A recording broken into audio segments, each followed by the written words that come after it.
How to replace the gear shifter or the rotary dial on a 2017 Ford Fusion. Now you do need a 7mm socket and a couple Torx bit. I don't know what they are off the top of my head yet until I take it apart. So what you first want to do is take off this little side panel pieces here. We got one on the driver's side and one on the passenger side. I was able to just pull it out, and you just want to go ahead.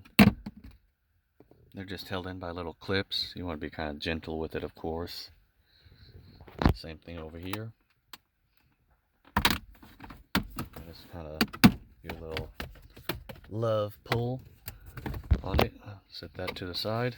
Now what you want to do, remove your trim bezel piece for the radio assembly. Now what I usually do, there's probably different ways, better ways to do it. I've always started from the bottom and just kind of pull outwards on it. It doesn't sound good, but you're releasing those little tabs. You want to kind of pull outwards while you're doing it a little bit. And I just kind of work my way around it. You want to try pulling where the clips are at. You don't want to pull right between. You want to try to pull right where the clips are at.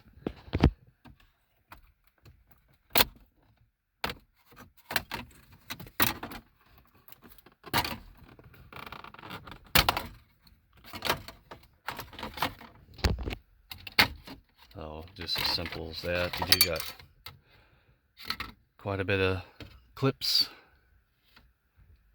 that's holding it on. I'm missing two of them.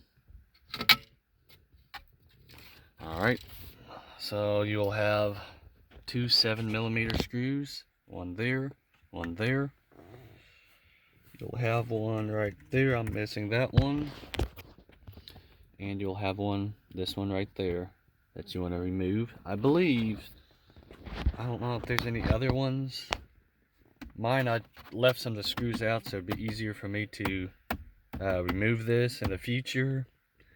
But I only got 4 screws that holds it on. Yours, if it's never been taken apart, you might have to pull this panel out and get to a couple screws. I'm not for sure on it, but you'll have, if you do, there's one screw over here and one screw over there. But in my case, I only got 3 screws, 2 up here and one on the side that holds this piece in.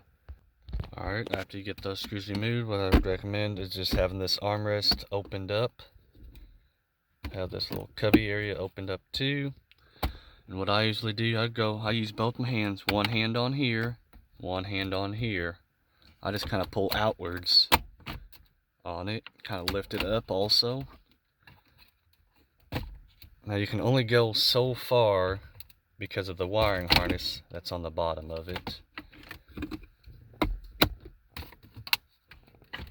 See, now you do got a couple clips that holds it in place. Yeah, you like all that rat nest, don't you? But on here, you'll have a Torx bit, another Torx bit. I'll have to let you know what size that is. Another one, I believe it's that one there. And I believe there's one right down there that you'll need to remove those 4 to get this gear shifter out. Alright, those screws are a T20 that you'll need to use to remove. To get the connector off, you'll have a little push pin tab kind of piece.